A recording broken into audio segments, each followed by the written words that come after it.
Hello नमस्कार बच्चों। Online classes में आपका हार्दिक स्वागत अभिनंदन।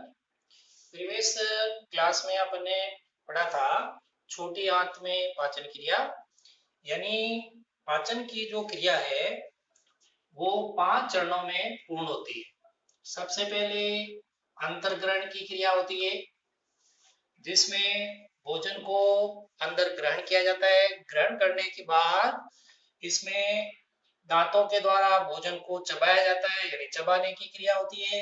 उसके बाद में निगलने की क्रिया होती है। अंतःग्रहण के बाद होता है पाचन। पाचन के अंदर सबसे पहले मुख में पाचन होता है। मुख के अंदर लार ग्रंथियां हैं।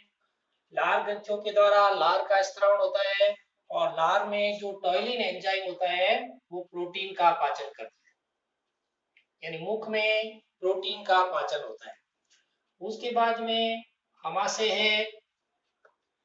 आमाशय में जठर ग्रंथियां पाई जाती है जो जठर रस का स्त्रावण करती है, और जठर रस में पेप्सिनोजन जो कोशिका है वो पेप्सिन का स्त्रावण करती है, और पेप्सिन है वो प्रोटीन का पाचन करके प्रोटियोज, पेप्टोन, पॉलीपेप्टाइड में बदलता है।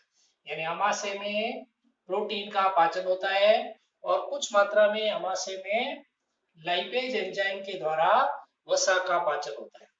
उसके बाद में भोजन है वो छोटी आंत में आता है। छोटी आंत में अधिकांश भोजन का पाचन हो जाता है। छोटी आंत के अंदर 3 भाग होते हैं। एक होता है ग्रहणी, दूसरी होती है जिजुनाम और तीसरी होती है इलियम या शुद्रांत। ग्रहणी में 2 प्रकार के रस आकर मिलते हैं, पित्तरस और अग्नाशय रस। पित्तरस है वो भोजन के अम्लीय माध्यम को नष्ट करके क्षारीय माध्यम प्रदान करता है, जिससे अग्नाशय रस के एंजाइम आसानी से कार्य करते हैं। दूसरा इसमें ग्रहणी में आकर के अग्नाशय रस आकर मिलता है जो अग्नाशय ग्रंथि के द्वारा स्त्रावित होता है, और अग्नाशय रस में 3 प्रकार के प्रोटीन मिलते हैं। एक होता है ट्रिप्सिन जो प्रोटीन का पाचन करता है, एमाइलेज कार्बोहाइड्रेट का पाचन करता है, और तीसरा लाइपेज वसा का पाचन करता है। यानी छोटी आंत के अंदर अधिकांश भोजन का पाचन हो जाता है। उसके बाद में जिजुनम के अंदर किसी भी प्रकार का कोई पाचन नहीं होता है। इलियम भाग के अंदर यानी शुद्रांत भाग की जो म्यूकोसा और सब म्यूकोसा भाग है ये वलित हो जाते हैं, फोल्ड हो जाते हैं, जिसको कहते हैं कर्क रिंग के वलन। कर्क रिंग के वलन। और इलियम का जो म्यूकोसा भाग है इस पर अंगुलियों के समान संरचना पाई जाती है, इसको कहते हैं विलाई या रसांकुर। और इस रसांकुर पर छोटे छोटे रोम के समान संरचना पाई जाती है, जिसको कहते हैं सूक्ष्मांकुर या माइक्रोविलाई। तो कर्क रिंग के वलन और ये माइक्रोविलाई और विलाई, इससे भोजन के अवशोषण की क्षमता है वो बढ़ती है। यानी पाचन के बाद तीसरा जो स्टेप आता है अवशोषण। तो आज के वीडियो में अपन अवशोषण, स्वांगीकरण और बहिक्षेपण की क्रिया पढ़ेंगे। अवशोषण में क्या होता है कि जो भोजन पच गया है मुख में, आमाशय में और छोटी आंत के अंदर, भोजन का जो पाचन हो गया है, यानी भोजन के अंदर जो प्रोटीन है उसका पाचन होकर के प्रोटियोज में बदलता है, पेप्टोन में बदलता है, पॉलीपेप्टाइड में बदलता है, अमीनो अम्ल में बदलता है, कार्बोहाइड्रेट का पाचन होकर के ग्लूकोज में बदलता है, वसा का पाचन होकर के वसीय अम्ल बनता है। इन सब पचित भोजन का अवशोषण छोटी आंत के इलियम भाग के अंदर होता है, क्योंकि इलियम भाग के अंदर विलाई यानी रसांकुर और सूक्ष्मांकुर विलाई और माइक्रो विलाई पाए जाते हैं, जो कि पचित भोजन का अवशोषण करने का काम करते हैं। और ये जो अवशोषित भोजन है वो रुधिर के द्वारा शरीर के सभी भागों में पहुंचता है, वो क्रिया क्या कहलाती है? स्वांगीकरण। यानी स्वांगीकरण की क्रिया में क्या होगा कि जो भोजन पच जाता है उसका अवशोषण कहाँ होता है? छोटी आंत के इलियम भाग में। किसके द्वारा होता है? रसांकुर और सूक्ष्मांकुर के द्वारा इसका अवशोषण होता है। और ये अवशोषित भोजन जो कि प्रोटीन, कार्बोहाइड्रेट, वसा के रूप में होता है, वो अवशोषित भोजन रुधिर के द्वारा शरीर की सभी कोशिकाओं में पहुंचता है। शरीर की सभी कोशिकाओं में पहुंचता है और वहां पर उसका क्या होता है? अपघटन होता है। और अपघटन होने से एटीपी के रूप में ऊर्जा उत्पन्न होती है। जैसे कार्बोहाइड्रेट है, कार्बोहाइड्रेट का पाचन होने से क्या बना? ग्लूकोज बना। और ग्लूकोज का जैसे ही अपघटन होगा तो क्या बनेगा? कार्बन डाइऑक्साइड और जल उत्पन्न होता है और ऊर्जा उत्पन्न होती है। उसके बाद में प्रोटीन है, प्रोटीन का पाचन होने से क्या बना? प्रोटियोज अमीनो अम्ल में टूटा। और अमीनो अम्ल है वो ग्लाइकोलाइसिस की क्रिया के द्वारा ऊर्जा उत्पन्न करने का काम करते हैं। उसके बाद में वसा का जब पाचन होता है तो क्या बनता है? वसीय अम्ल व ग्लिसरॉल बनता है। और ये वसीय अम्ल और ग्लिसरॉल है वो श्वसन की क्रिया में यानी ग्लाइकोलाइसिस और क्रेब्स चक्र के द्वारा ऊर्जा उत्पादन का काम करते हैं। तो पाचन की चौथी जो क्रिया है जिसको कहते हैं स्वांगीकरण की क्रिया, जिसमें अवशोषित भोजन है रुधिर के द्वारा शरीर की सभी कोशिकाओं में पहुंचता है, वहां पर उसका अपघटन होता है और अपघटन के फलस्वरूप ऊर्जा उत्पन्न होती है और इस ऊर्जा से अपने शरीर की सभी कोशिकाओं को कार्य करने के लिए ऊर्जा मिलती है और अपने शरीर के सभी अंग है वो कार्य करते हैं। और आवश्यकता से ज्यादा जो ऊर्जा होती है वो यकृत के अंदर ग्लाइकोजन के रूप में जमा होती है। तो चौथी पाचन की क्रिया रहती है स्वांगीकरण। स्वांगीकरण के बाद पांचवी जो पाचन की क्रिया होती है उसको कहते हैं बहिक्षेपण। बहिक्षेपण में क्या होता है? जो अपचित पदार्थ है, अपशिष्ट पदार्थ है, उनको शरीर से बाहर निकाला जाता है। यानी इस बहिक्षेपण की क्रिया में यानी छोटी आंत के बाद किसकी भूमिका रहती है? बड़ी आंत की। छोटी आंत के बाद में किसकी भूमिका रहती है? बड़ी आंत की भूमिका रहती है। और इस बड़ी आंत के तीन मुख्य भाग होते हैं। कौन कौन से भाग होते हैं? सीकम, कोलन और मलाशय, रेक्टम। सीकम है ये कहां पर पाया जाता है? जहां पर जो इलियम भाग है, छोटी आंत का इलियम भाग है वो खुलता है कोलन के अंदर। किसके द्वारा? इलियोसिकल वॉल्व के द्वारा कोलन के अंदर खुलती है इलियम भाग। तो छोटी आंत और बड़ी आंत के संगम पर ये पाया जाता है सिक्कम, जो कि मनुष्य के अंदर अवशेषी अंग के रूप में होता है।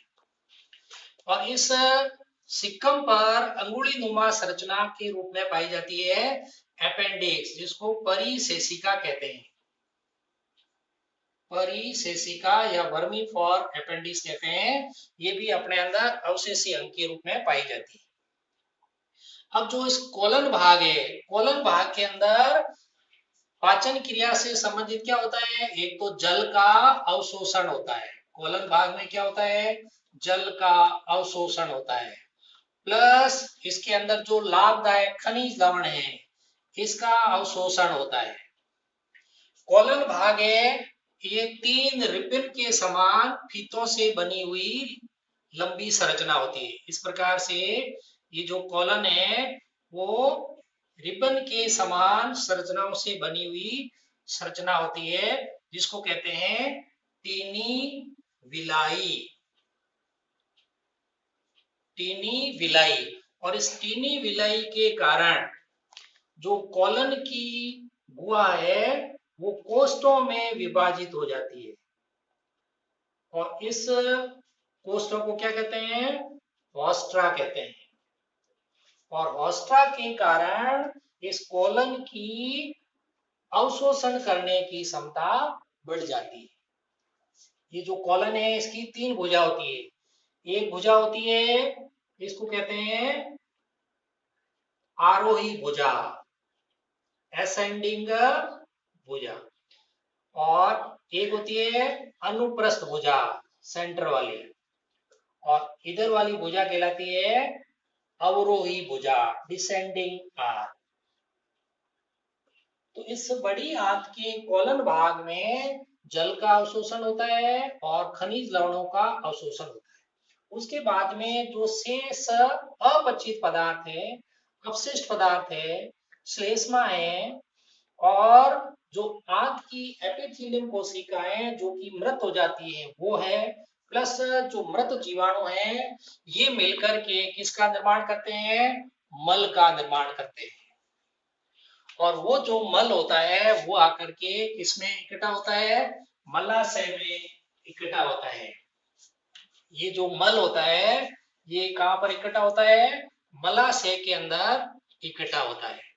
मलाशय एक पेशीय थैलीनुमा संरचना होती है जिसमें अपशिष्ट पदार्थ है वो मल है, इकट्ठा रहता है।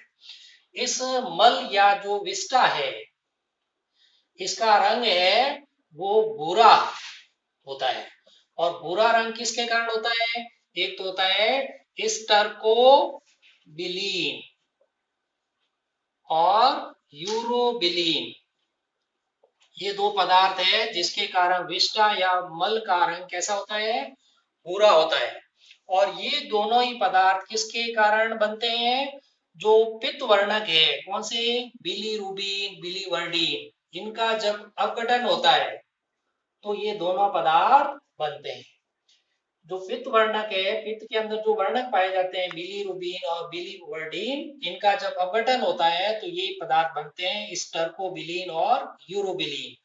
और इन पदार्थों के कारण इन विष्टा का रंग है वो कैसा होता है? भूरा होता है। और विष्टा में जो दुर्गंध आती है, गंध आती है, वो एक तो आती है इंडोल के कारण, दूसरी आती है स्केटॉल के कारण, और H2S गैस के कारण। इन पदार्थों के कारण है वो दुर्गंध आती है। और भोजन के पाचन की फलस्वरूप जो गैसें बनती है जो गुदा के द्वारा शरीर से बाहर निकलती है उसमें दुर्गंध भी H2S और इंडोल स्केटॉल के कारण आती है। और ये जो मल है ये मलाशय में इकट्ठा रहता है, और मलाशय की पेशियों में जब संकुचन होता है तो ये मल है वो गुदा के द्वारा बाहर निकलता है। और ये जो गुदा है ये एक छिद्र के द्वारा बाहर खुलता है जिसको गुदा छिद्र कहते हैं। और गुदा छिद्र है दो पेशियों के द्वारा ढका हुआ रहता है। इसके अंदर दो पेशियां पाई जाती है, एक होती है आंतरिक अवरोधी पेशी जो कि कैसी होती है? अनैच्छिक होती है, यानी इनके अंदर जो संकुचन होता है अपनी इच्छा पर निर्भर नहीं करता है। और दूसरी इसके अंदर पेशी पाई जाती है बाह्य अवरोधनी पेशी। और ये जो बाह्य अवरोधनी पेशी है इसमें संकुचन अपनी इच्छा पर निर्भर करता है, इसलिए कैसी होती है? ऐच्छिक पेशियां होती है। यानी गुदा द्वार के चारों ओर गुदा का जो छिद्र होता है उन दो पेशियों से घिरा हुआ रहता है, आंतरिक अवरोधनी पेशियां और बाह्य अवरोधनी पेशियां। आंतरिक अवरोधनी पेशियां अनैच्छिक होती है और बाह्य अवरोधनी पेशियां ऐच्छिक होती है। इन पेशियों में संकुचन होने से मलाशय के अंदर जो मल भरा हुआ है वो गुदा छिद्र के द्वारा शरीर से बाहर निकलता है। इस प्रकार से जो पाचन की क्रिया है वो 5 चरणों में पूर्ण हुई: अंतःग्रहण, पाचन, अवशोषण, स्वांगीकरण और बहिक्षेपण। इसके बाद में पाचन पर जो नियंत्रण है वो हार्मोन और तंत्रिका के द्वारा होता है। और इसमें यानी पाचन पर जो नियंत्रण है, पाचन की क्रिया पर जो नियंत्रण है वो एक तो होता है हार्मोन द्वारा, दूसरा होता है तंत्रिका के द्वारा। इसमें जो हार्मोन निकलते हैं, पहला हार्मोन है गैस्ट्रिन हार्मोन। गैस्ट्रिन हार्मोन किससे निकलता है? आमाशय से निकलता है। और ये गैस्ट्रिन हार्मोन क्या करता है? आमाशय के अंदर जो पेप्सिन नोजन कोशिका है और ऑक्सेंटिक कोशिका है, पेप्सिनोजन कोशिका से पेप्सिन हार्मोन का स्त्राव होता है और ऑक्सेंटिक कोशिका से एचसीएल का स्त्राव होता है। यानी गैस्ट्रिन हार्मोन पेप्सिन और एचसीएल के स्त्रावण पर नियंत्रण करता है। दूसरा इसके अंदर हार्मोन होता है सीसीके, कोलिसिस्टोकाइनिन हार्मोन। ये निकलता है ग्रहणी से और ये क्या करता है? पित्ताशय में पित्तरस के स्त्रावण पर नियंत्रण करता है। पित्तरस के स्त्रावण पर नियंत्रण कौन करता है? कोलिसिस्टोकाइनिन हार्मोन करता है। तीसरा हार्मोन इसके अंदर होता है सेक्रेटिन। सेक्रेटिन हार्मोन भी ग्रहणी से निकलता है और ये क्या करता है? अग्नाशय ग्रंथि से अग्नाशय रस के स्त्रावण पर नियंत्रण करता है। चौथा इसके अंदर हार्मोन होता है इंटेरोकाइनिन। इंटेरोकाइनिन हार्मोन भी ग्रहणी से निकलता है और ये क्या करता है? आंत की जो आंतरिक ग्रंथियां हैं उसे आंत्र रस के स्त्रावण पर नियंत्रण करता है इंटेरोकाइनिन। पांचवा इसका हार्मोन होता है विलाइकोनिन। विलाइकाइनिन हार्मोन, ये भी ग्रहणी से निकलता है जो कि रसांकुर और सूक्ष्मांकुर के अवशोषण की क्षमता को बढ़ाने का कार्य करते हैं। तो इस प्रकार से पाचन की क्रिया पर नियंत्रण है 5 हार्मोन के द्वारा होता है। Gastrin hormone, cholecystokinin hormone, secretin hormone, enterokinin hormone और विलाइकाइनिन हार्मोन। आज के वीडियो में इतना ही पढ़ेंगे।